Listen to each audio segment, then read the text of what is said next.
नमस्कार दोस्तों। हमारा नाम है घनश्याम मुलानी और आप देख रहे हैं विश्व भारती न्यूज टुडे लाइव।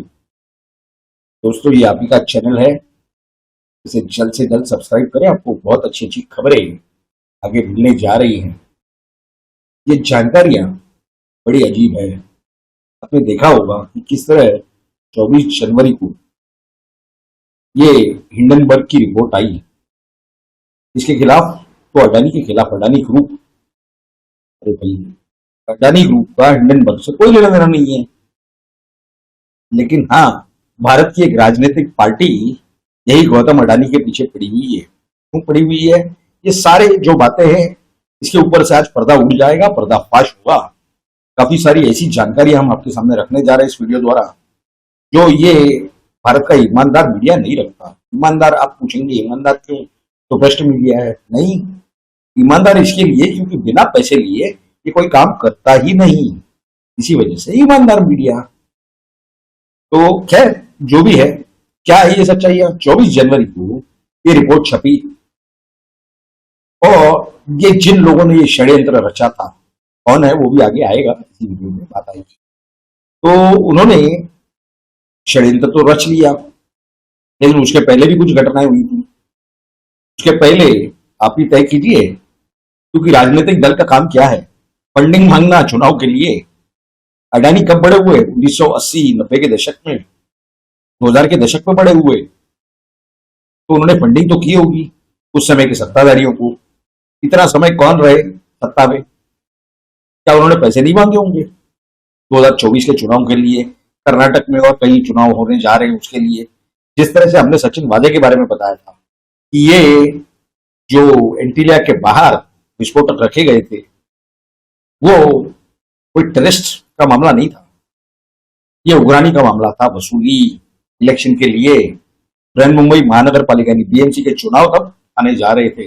वो और बात है कि वो टल गए, उसमें कई सारे लिटिगेशन हो गए वगैरह, ये सब अलग अलग बातें, उसमें न जाना बेहतर है। खैर, उस समय की परिस्थिति के हिसाब से वो उग्रानी करने का एक तरीका था कि पैसे नहीं मिल रहे थे। तो क्या अडानी को भी इसी वजह से बदनाम किया जा रहा है या किया गया? ये सोचने और समझने वाली बात है। तो राहुल गांधी बार बार जो लगे हुए हैं, वो सारे के सबूत हम आपके सामने आ रहे हैं। राहुल गांधी जो कर रहे हैं वो एक जगह पर है। ये जो नेथन एंडरसन है, हिंडनबर्ग के फाउंडर, उन्होंने क्या किया? शॉर्ट सेलिंग किया। शॉर्ट सेल होती क्या है? एक उधार पर शेयर्स लेना, एक रेट तय करके कि अगर ये हफ्ते भर में या 15 दिन में, जो भी जिस तरह की उनका सौदा हो, उतने समय में ये गिरेगा, और ये अगर गिर गया तो जिस भाव तक ये पहुंचेगा उस भाव में, उस रेट में हम शेयर्स लेंगे। यानी तय हुआ था एक भाव पर और मिला गिरे हुए भाव पर, और फिर उठेगा और उसके बाद ओपन मार्केट में ये नए भाव पर बेचा जाएगा। यानी इसी तरह से ये नेथन एंडरसन यानी हिंडनबर्ग ने किस तरह से माल कमाया। जॉर्ज सोरोस हो, ये हिंडनबर्ग के नेथन एंडरसन हो, राहुल गांधी हो, और महत्वपूर्ण बात, 7 मार्च के आसपास जब ये राहुल गांधी लंदन से ये बयान दे रहे थे, उसी कॉन्फ्रेंस में, उसी सेशन में ये जॉर्ज सोरोस की पत्नी उपस्थित थी। कि पूरा जो मिली भगत है, ये तो स्पष्ट रूप से खुल करके आ चुकी है। अब ये देखना है कि हिंडनबर्ग ने जो कुछ ये काम किया, खुद का तो लाभ कमा लिया, लेकिन इसमें क्या किसी और का भी लाभ है? और कौन फंसेगा इसके अंदर, ये भी आपके सामने आएगा। क्या नेथन एंडरसन फंसेंगे? जॉर्ज सोरोस फंसेंगे? क्या मोदी जी फंसेंगे? या फिर कोई और फंसेगा? अडानी फंसेंगे? अडानी तो बिजनेसमैन है, उनको तो ये सब चीजों से कोई लेना देना नहीं है। उनका तो नुकसान करने गए थे ये नेथन एंडरसन, खुद का तो फायदा कर लिया। क्या फायदा हुआ, वो पैसे कहां जाएंगे, उस पर हम बाद में आएंगे। लेकिन जॉर्ज सोरोस की पोल खुल गई। यानी काम एक करने जाते हैं और 2 काम और खराब कर लेते हैं। आदत ये इनकी फितरत में है, भारत जोड़ो यात्रा की।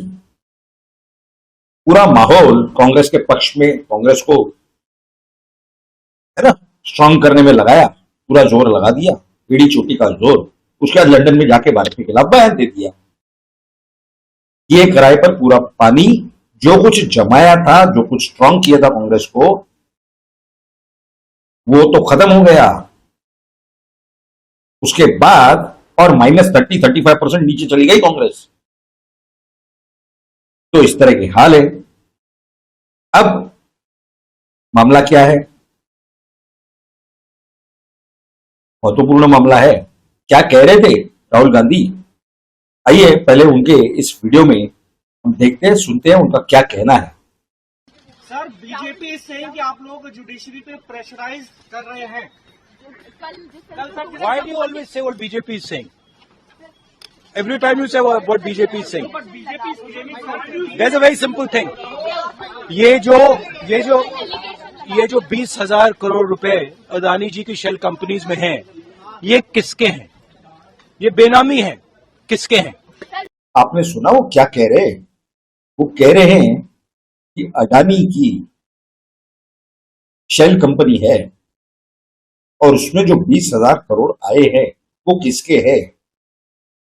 इन्हें कैसे पता कि वो जो कंपनी है वो शेल कंपनी अडानी की है? सबसे पहली बात। दूसरा सवाल, अगर वो अडानी की है तो इनके पास क्या सबूत है और इन्होंने सरकार के पास क्यों नहीं दिया? तीसरा सवाल कि वहां पर 20,000 करोड़ रुपए हैं, वो किसके हैं? तो अगर वहां पर है तो क्या इसका सबूत है, या वो जहां से आए उसका सबूत है?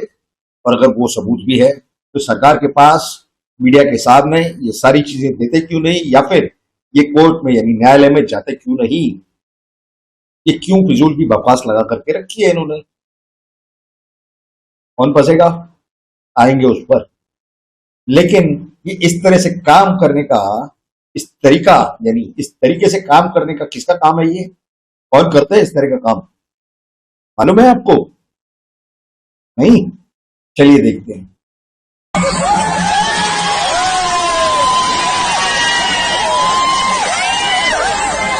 दोस्तों, जाहिलियत वाला काम कौन करता है? जाहिली करता है ना। वो तो अभी आपने देख लिया कि कभी कहते हैं हम हिंदू नहीं है, कभी कहते हैं माफी मांगने के लिए हम वीर सावरकर नहीं है। ये क्या कर रहे थे, है ना? इतने अजीब तरीके की हरकतें हैं, ये समझ में नहीं आता कि ऐसी व्यक्ति भारत में किस वजह से पैदा हुई है भाई।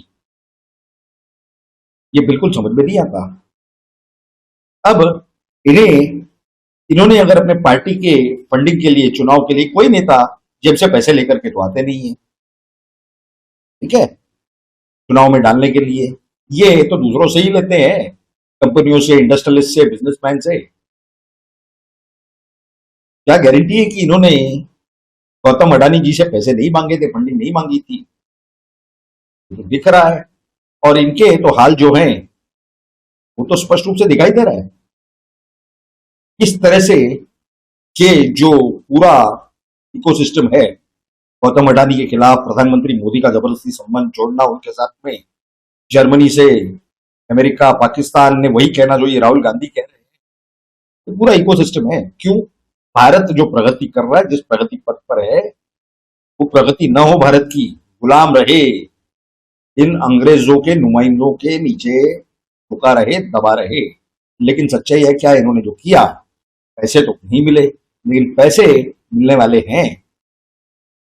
वो जो हिंडनबर्ग के नेथन एंडरसन, अगर बिना राहुल गांधी के सपोर्ट के तो वो इल्जाम नहीं लगा सकते थे।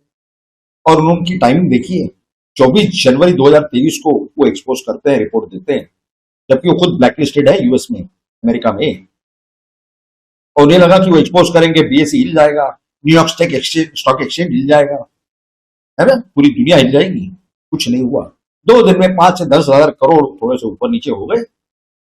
तीसरे दिन से बॉम्बे स्टॉक एक्सचेंज हो, नेशनल स्टॉक एक्सचेंज हो, न्यूयॉर्क स्टॉक एक्सचेंज हो, पूरे अमेरिका को, पूरे भारत को कहीं कोई फर्क नहीं पड़ा, कोई इकोनॉमी को कोई डैमेज नहीं। लेकिन उसके बाद ये राजकुमार ये मुंह छोटा करके बैठ गए, चिढ़ के मारे, फ्रस्ट्रेशन के बाद यही सब स्टेटमेंट दे रहे हैं जो भी आपने देखा। इसका फ्रस्ट्रेशन तो स्पष्ट रूप से दिखाई दे रहा है। लेकिन अगर ये नेथन एंडरसन, हिंडनबर्ग के फाउंडर, अगर इन्होंने पैसा कमाया है तो अकेले तो नहीं कमाया है। पैसा तो ये राजकुमार के पास जरूर आएगा, और वो भी कोई व्हाइट या ऑफिशियली नहीं आएगा, आएगा हवाला से। तो क्या भारत की जो इंटेलिजेंस एजेंसियां हैं, गुप्तचर यंत्रणा है, वो सोई तो नहीं रही है, वो तो जागी हुई है। जिस दिन ये पैसे भारत में आए नहीं, उसके सबूत प्रधानमंत्री कार्यालय पहुंचे नहीं, और उसके बाद वैसे भी ये पप्पू के पास घर अब बचा नहीं, यानी जनता के भीख पे जो ये जी रहे थे बंगले में, अब दूसरे बंगले में गए हैं, जो वो भी भीख का ही बंगला है। भले ही कह ले कि मेरी माँ का घर है, बात और है, लेकिन वहां पर भी ये रहने लायक नहीं रहेंगे। इन्हें शायद ऐसी परिस्थिति आ जाएगी कि सबूत आने के बाद भारत छोड़ करके भागना पड़ेगा। तो फंसे कौन या फंसने कौन वाले हैं, ये तो सारी बातें आपको अब समझ में आ गई होगी। तो खैर, ये जो सारी जानकारियां हैं, ये आपको कैसी लगी, ये तो जरूर आप आपकी राय जो है वो कमेंट बॉक्स में लिख करके बताएं। ये जानकारियां कैसी लगी ये भी कमेंट बॉक्स में लिख करके बताएं। लेकिन साथ ही साथ अगर आपको ये जानकारियां अच्छी लगी हो तो इस वीडियो को लाइक करें और उससे भी ज्यादा इसे शेयर करें, ताकि विश्व में हर व्यक्ति को मालूम चल सके कि भारत के विकास के खिलाफ, भारत के प्रधानमंत्री के खिलाफ, भारत के हित के, भारत के संविधान के, भारत के जनता के खिलाफ इस तरह का षड्यंत्र ये अंतरराष्ट्रीय स्तर पर और भारत में राष्ट्रीय स्तर पर चल रहा है। ये जो कम्युनिस्ट, वामबंदी, लेफ्टिस्ट, लिबरलिस्ट, सूडो सेक्युलर, ये भ्रष्ट मीडिया और ये सब क्या कह रहे हैं, क्या कर रहे हैं, इस तरह से भारत की जनता को धोखा देने की कोशिशें, प्रयास मुंह चढ़ के कर रहे हैं, ये सबको मालूम हो, ताकि ये सारी सच्चाइयां सबके सामने आने के बाद ये भारत की जनता का काम है कि वो आने वाले चुनाव में 2024 में वो किसे मतदान करे, अपने हित में, अपने राष्ट्र के हित में, भारत के जनहित में, भारत के संविधान के हित में। तो आज सिर्फ यहीं तक। ये आप ही का विश्व भारती चैनल है, इसे अगर आपने अब तक सब्सक्राइब नहीं किया तो इसे जल्द से जल्द सब्सक्राइब करें। साथ ही साथ उसके बाजू में जो बेल आइकन का स्विच दिया हुआ उस पर क्लिक कर दें, ताकि आपको हमारे हर वीडियो की नोटिफिकेशन सबसे पहले प्राप्त हो।